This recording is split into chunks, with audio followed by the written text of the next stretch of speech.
Hari ini saya ingin berbagi pesan yang berjudul kebenaran tentang berkat yang diberikan kepada mereka yang menunggu sampai akhir. Kebenaran yang tentang berkat yang diberikan kepada mereka yang menunggu sampai akhir. Kita baca Daniel pasal 12 ayat 10 sampai 13. Daniel pasal 12 ayat 10 sampai 13. Daniel pasal 12 ayat 10 sampai 13. Mari kita baca bersama-sama.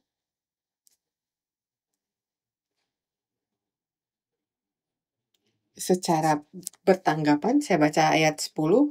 Banyak orang akan disucikan dan dimurnikan dan diuji, tetapi orang-orang fasik akan berlaku fasik. Tidak seorang pun dari orang fasik itu akan memahaminya, tapi orang-orang bijaksana akan memahaminya. Sejak dihentikan korban sehari-hari dan ditegakkan dewa-dewa kekejian yang membinasakan itu, ada 1290 hari. Berbahagialah orang yang tetap menanti-nanti dan mencapai 1335 hari. Tetapi engkau pergilah sampai tiba akhir zaman, dan kau akan beristirahat dan akan bangkit untuk mendapat bagianmu pada kesudahan zaman. Inilah firman Allah. Amin. Sekali lagi, judulnya adalah berkat yang diberikan kepada mereka yang menunggu sampai akhir. Dan ayat 13 berkata, tetapi engkau pergilah sampai tiba akhir zaman. Amin. Berapa banyak dari kita, berapa banyak dari kalian yang akan menanti sampai akhir? Tidak ada ya? Tidak ada? Kamu tidak mengerti? Berapa banyak dari kalian yang menjaga iman sampai akhir? Nggak yakin?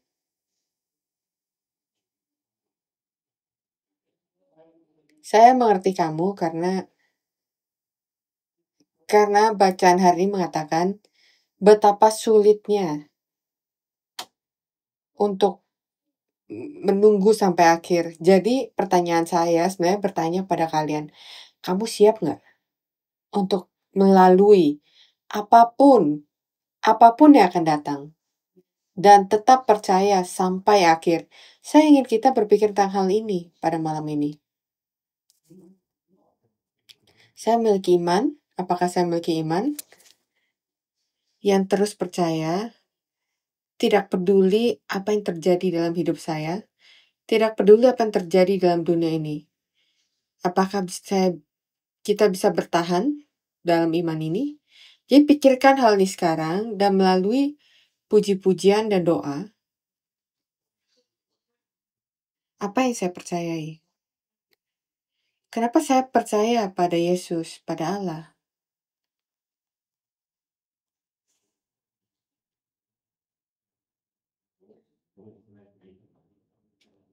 Iman seperti apa?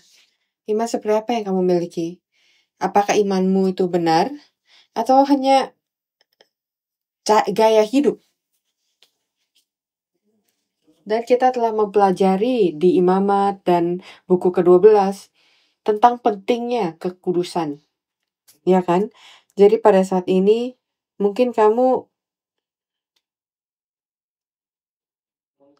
nggak mau bilang kalau kalian itu lelah dan muak, tapi mungkin kamu berkata kekudusan lagi. Tapi kamu tahu nggak, kekudusan ini saya mulai menyadari adalah hal yang paling penting.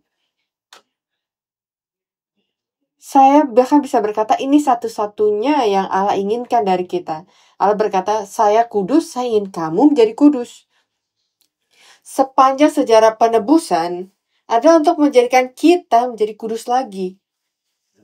Itu sebabnya bacaan ini berbicara tentang akhir zaman, yang paling akhir.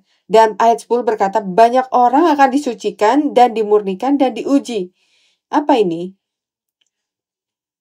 Ini yang kita pelajari di kitab Imamat. Disucikan, dimurnikan, dan diuji. Untuk menjadi apa? Untuk menjadi kudus. Jadi pertanyaan terakhir pada saat kita tiba di paling akhir, Allah akan bertanya kepada kita, apakah kamu kudus?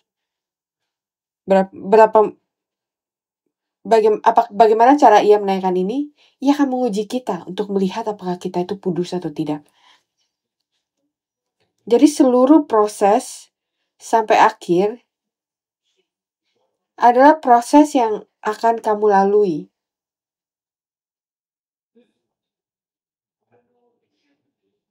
Dan cobaan terakhir, hidup ujian kita yang akan kita lalui dalam kehidupan iman kita.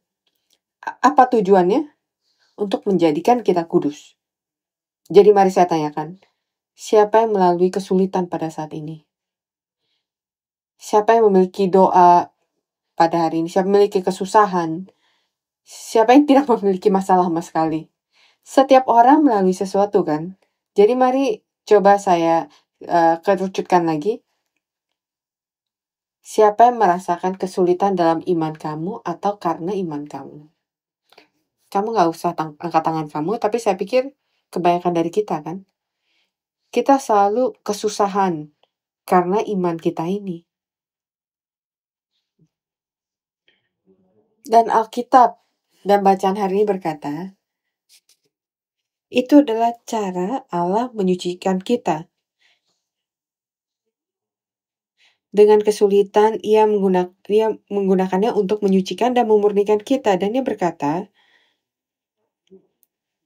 melalui kesulitan ini, waktu penantian ini, Allah memberikan kepada kita pengertian yang sangat khusus. Ia akan menunjukkan kebenarannya pada kita.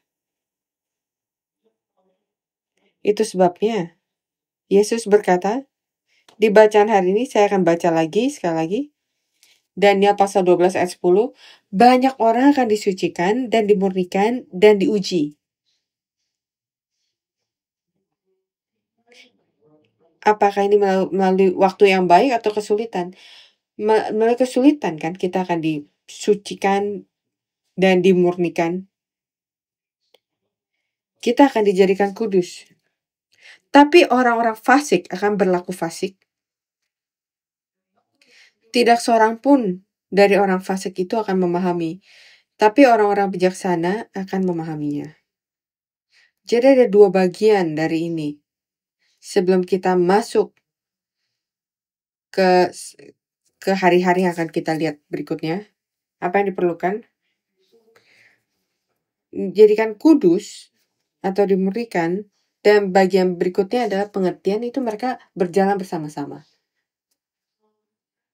Jadi penyucian ini dan pengertian atas firman Allah, Wahyu pasal 22 ayat 11, barang siapa yang berbuat jahat, biarlah ia terus berbuat jahat. Barang siapa yang cemar, biarlah ia terus cemar. Dan barang siapa yang benar, biarlah ia terus berbuat kebenaran.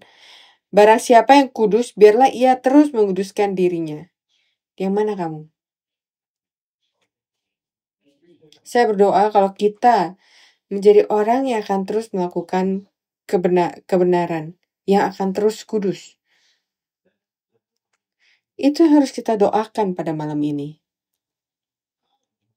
Betapa pentingnya hari ini, kebenaran ini, kekudusan ini. Kalau kamu tidak punya, itu habis. Kapan waktunya diuji, kita nggak tahu. Mungkin berbeda dari setiap dari kita. Dan cobaan terakhir dan penghakiman terakhir mungkin datang besok atau lusa atau 100 tahun lagi, kita nggak tahu. Tapi Allah berkata, kita harus siap. Karena pada saat ia menguji kita dan kita tidak memilikinya, itulah akhirnya. Kamu akan terbakar di dalam api itu. Jadi untuk bisa masuk ke dalam kerajaan surga, kita harus memiliki kekudusan ini. Dan dalam bacaan hari ini, di Daniel dan yang kita baca di Wahyu pasal 22 ayat 11, berkata, bahkan cobaan itu juga adalah cara kita menjadi kudus dan mendapatkan pengertian, kebijaksanaan untuk mengerti kebenaran. Dan Yesus berkata, Matius pasal 24 ayat 15, jadi apabila kamu melihat pembinasaan keji berdiri di tempat kudus, menurut firman disampaikan oleh Nabi Daniel, para pembaca hendaklah memperhatikannya. Jadi apa yang terjadi di sini? Kekejian yang membinasakan berdiri di tempat kudus. Pembinasa yang keji berdiri di tempat kudus. Dan apa yang kita lihat di akhir zaman, yang keji itu mengambil kontrol dan menjajah tempat kudus. Kamu adalah orang-orang kudus kan, tapi pada akhir zaman, yaitu dunia yang kita hidupi, di mana kita hidup sekarang, yang keji akan coba masuk ke dalam kamu dan berdiri di tempat kudus. Siapa yang harusnya ada di sana? Harusnya Yesus, harusnya Allah ada di sana, tapi di tempat kudus itu malah hal yang keji, pembinasa yang keji yang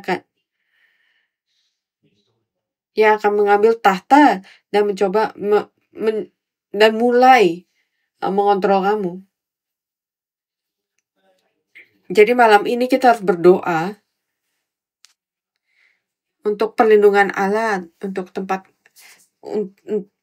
untuk menjaga tempat kudus kita tempat kudus di hati kita. Kita harus berdoa untuk saudara-saudara kita yang tidak di sini atau harus ada di sini. Kalau Allah akan melindungi mereka. Dan Yesus berkata, kalau kamu melihat hal itu terjadi, para pembaca hendaklah memperhatikannya. Jadi kamu lihat kekudusan dan pengertian akan firman Allah itu berjalan bersama-sama. Dan ketika kesulitan, kesengsaraan dimulai, mereka yang dipilih oleh Allah akan mengerti. Mereka yang cuek tidak akan mengerti. Dan karena mereka tidak mengerti, ketika kesengsaraan itu dimulai, mereka akan diletakkan di ketakutan yang besar dan mereka mulai gemetar. Karena mereka akan ada dalam kegelapan. Mereka tidak akan tahu apa yang terjadi dan apa yang sedang terjadi, apa yang akan terjadi.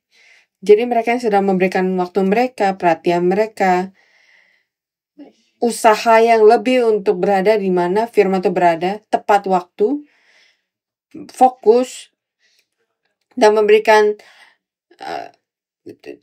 usaha yang lebih besar supaya tidak ketiduran dan pulang dan membaca Alkitab untuk mengerti. Mereka akan menjadi yang akan dikuduskan melalui waktu kesengsaraan itu.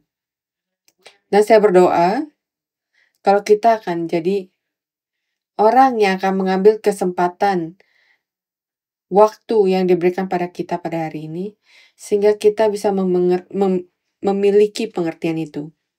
Yesus berkata, kamu mencoba membunuh saya.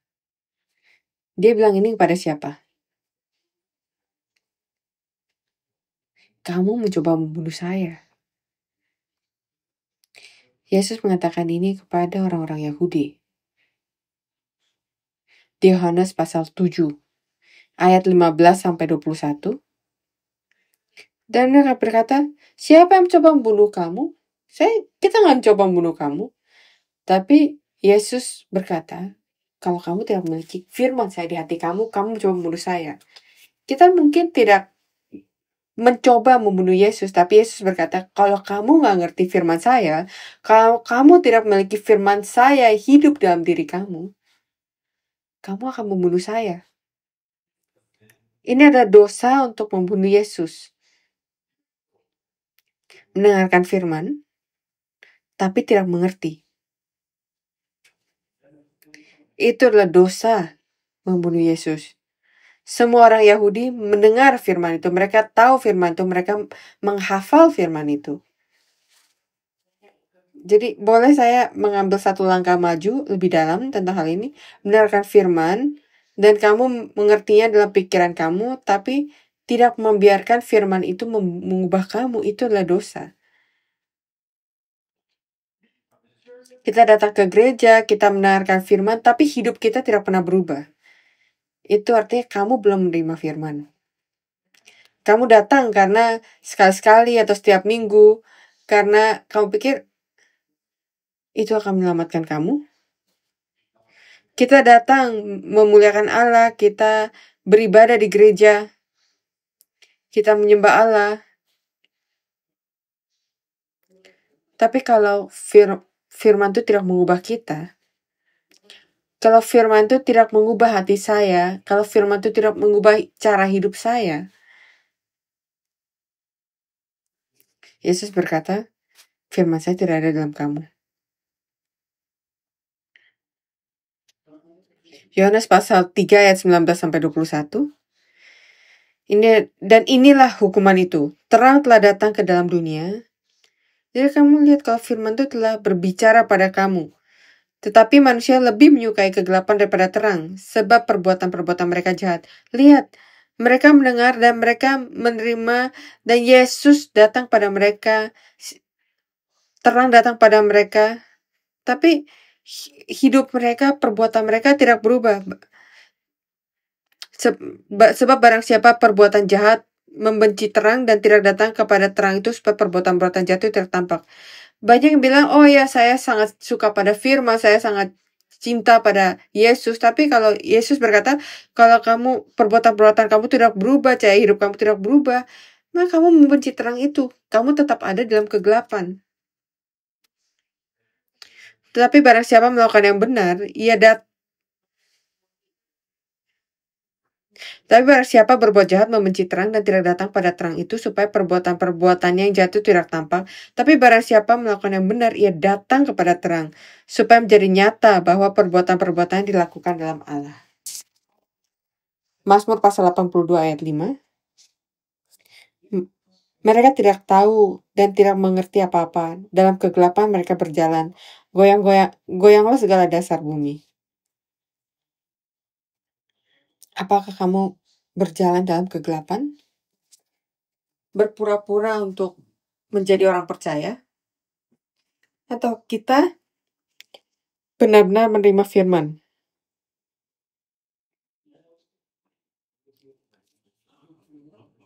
Tidak ada yang tahu. Saya nggak tahu dengan melihat kamu. Tapi perbedaannya akan datang ketika sengsaraan itu datang. Apakah itu kesengsaraan kecil yang ada dalam hidup kamu, atau kesengsaraan seluruh dunia yang akan datang? Apa tanggapan kamu? Bagaimana kamu bereaksi ketika kesengsaraan itu datang? Apa hubungan kamu dengan Allah?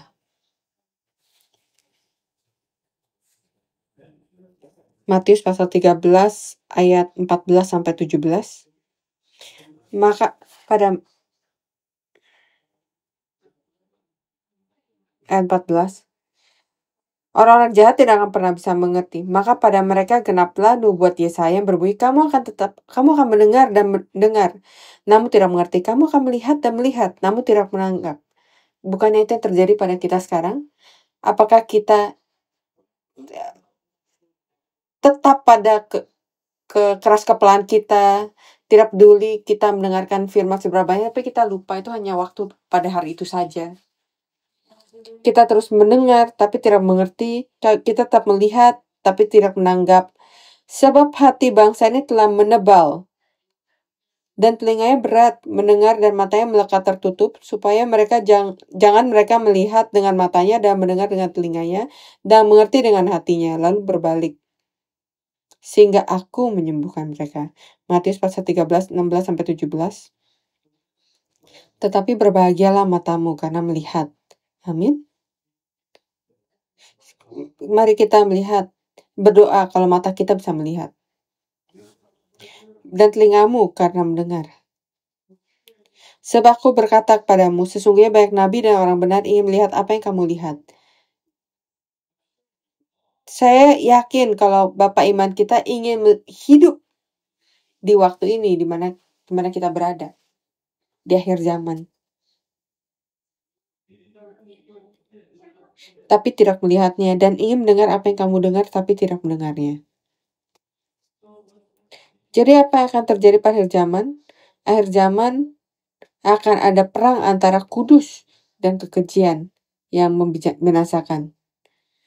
Mereka akan berperang. Di sisi yang mana kamu berada? Firman akan masuk. Dan saat firman Tuhan masuk, kekudusan dan kekejian yang dalam diri saya itu akan mulai berperang. Dan kegelapan tidak akan bisa bertahan. Mereka akan bergetar dalam diri saya, akan ada perang dalam diri kamu. Dan siapa yang akan menang? Itu sebabnya dalam bacaan hari ini berkata, apakah kamu bisa bertahan, menunggu sampai akhir, berpegang pada iman, berpegang pada kekudusan?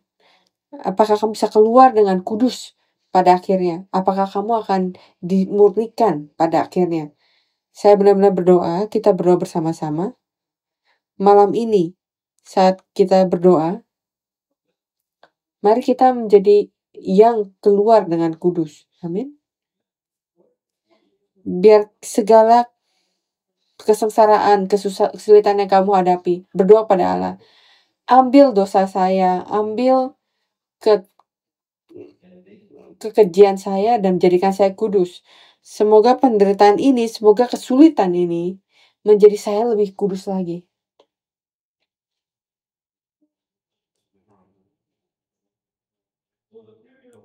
Jadi periode penantian, kamu ingat 3,5 tahun, itu berapa bulan? 42 bulan. Berapa hari? Kamu hitung setiap bulan 30 hari. 1260 hari. Tapi dikatakan di sini, ayat 11, sejak dihentikan korban sehari-hari dan ditegakkan dewa-dewa kekejian yang membinasakan itu ada 1290 hari. Jadi dari 1260 jadi 1290 hari, berapa hari lagi? Berapa hari lebih banyak? 30 hari. Apakah itu benar-benar 30 hari? Saya nggak yakin. Tapi ada perbedaan 30 hari. Apa yang akan terjadi? Apa yang akan terjadi? Ia bilang, kamu bisa menunggu nggak 30 hari? Artinya, itu akan menjadi 30 hari yang sulit untuk dinantikan.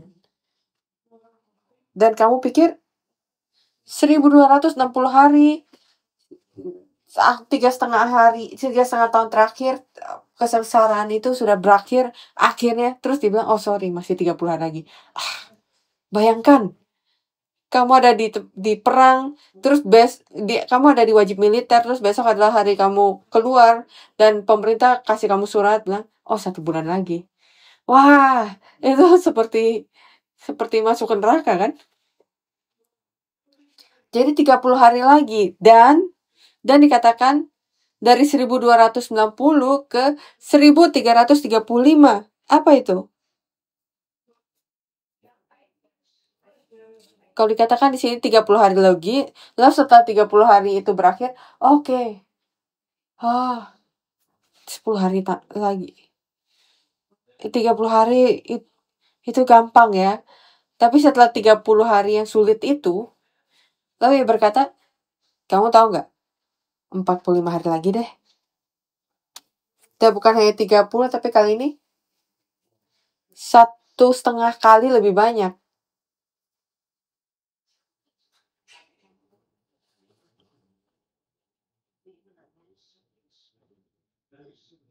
Matius pasal 24 ayat 21 sampai 22. Sebab pada masa itu akan terjadi siksaan yang dahsyat seperti yang belum pernah terjadi sejak awal dunia sampai sekarang, dan yang tidak akan terjadi lagi.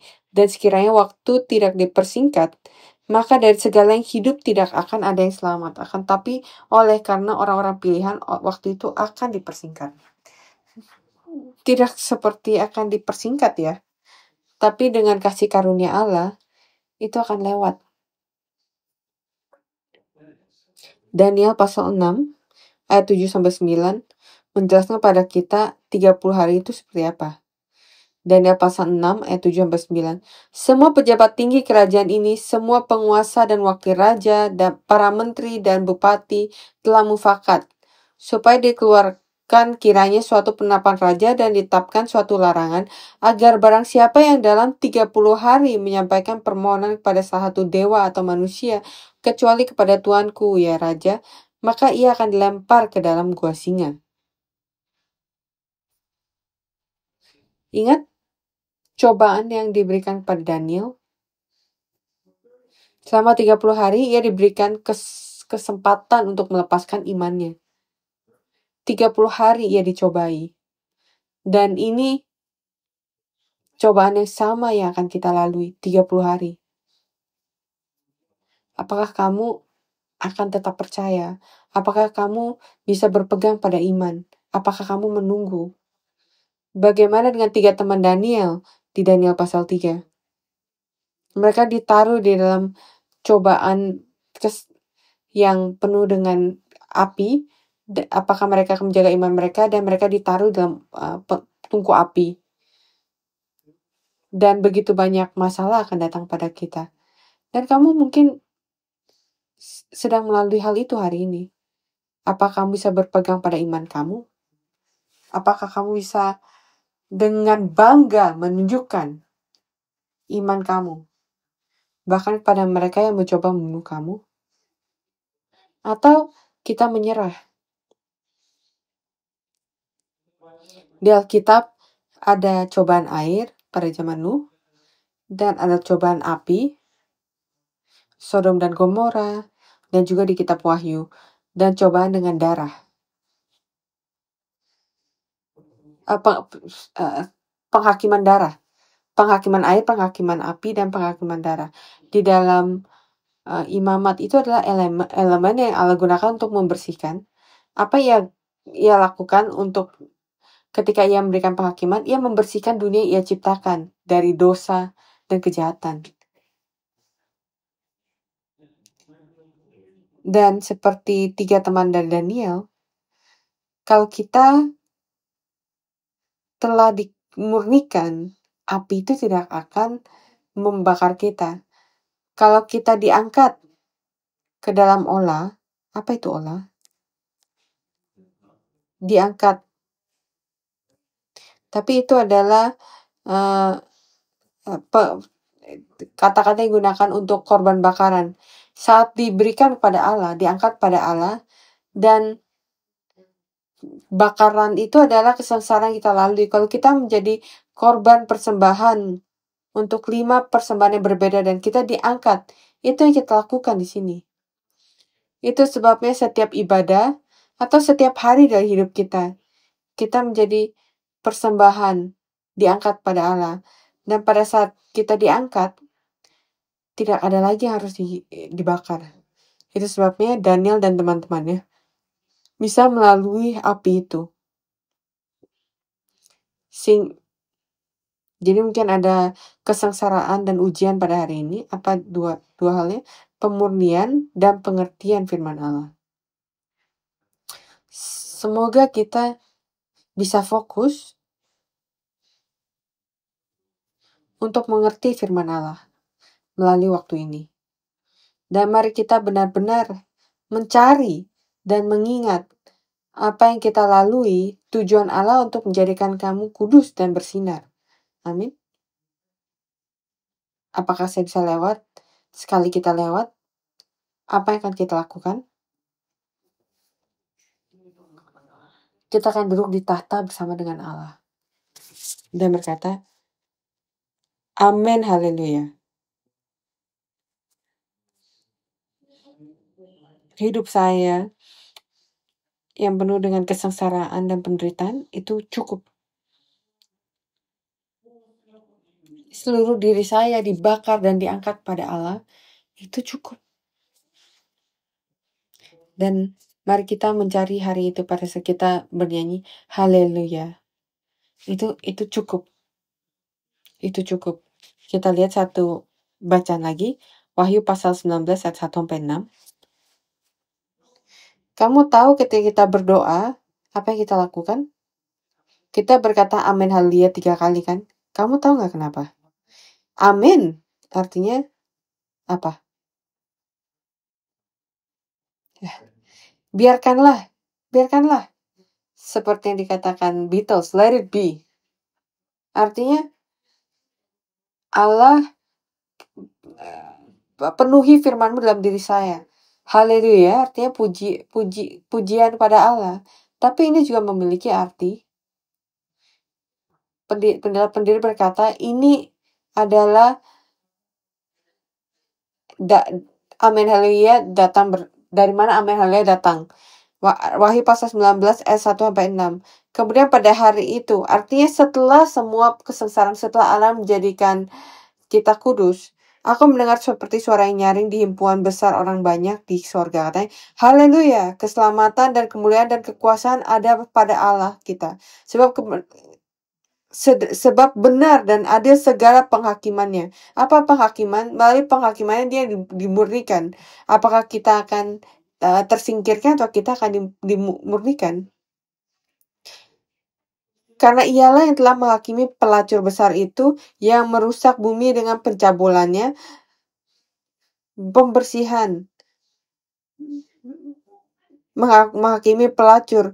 Dia menghakimi kita. Jadi mari kita berdoa kalau Allah akan menghakimi pelacur itu jauh dari hidup kita. Dan ialah yang telah membalaskan darah hamba-hambanya atas pelacur itu. Dan kedua kalinya mereka berkata haleluya. Ya, asapnya naik sampai selama-lamanya. Dupa bakaran atas ibadah kita. Dan dosa penyembahan berhala, segala hal yang ada dalam diri kita itu dibakar. Dan asapnya naik sampai selama-lamanya. Dan ke-24 tua-tua dan keempat makhluk itu tersungkur dan menyembah Allah dan duduk di atas tahta itu, mereka berkata, amin, haleluya. Maka kedengaranlah suatu suara di tahta itu, pujilah Allah kita, hai kamu semua hambanya. Kamu yang takut akan dia, baik kecil maupun besar. Lalu aku mendengar seperti suara himpunan besar orang banyak, seperti desau air bah, dan seperti deru gunung yang hebat. Katanya, haleluya. Karena Tuhan Allah kita yang Maha Kuasa telah menjadi Raja. Jadi, saya ingin kita menutup mata kita dan mulai bermeditasi. Kalau kita bisa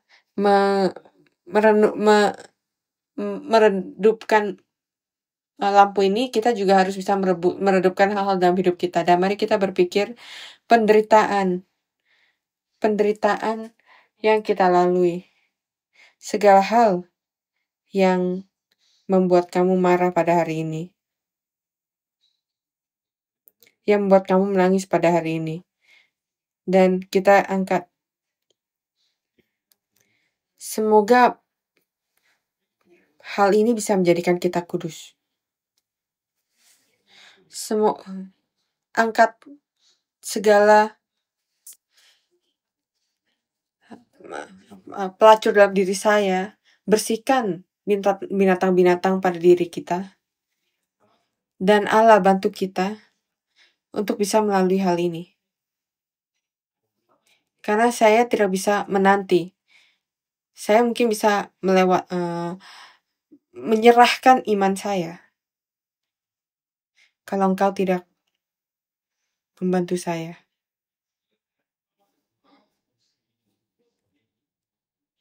Jadi Allah, tolong bantu saya untuk berpegang pada iman ini. Dan kalau saya tidak memiliki iman yang cukup, beri saya pengertian akan iman ini, sehingga saya bisa memiliki iman ini.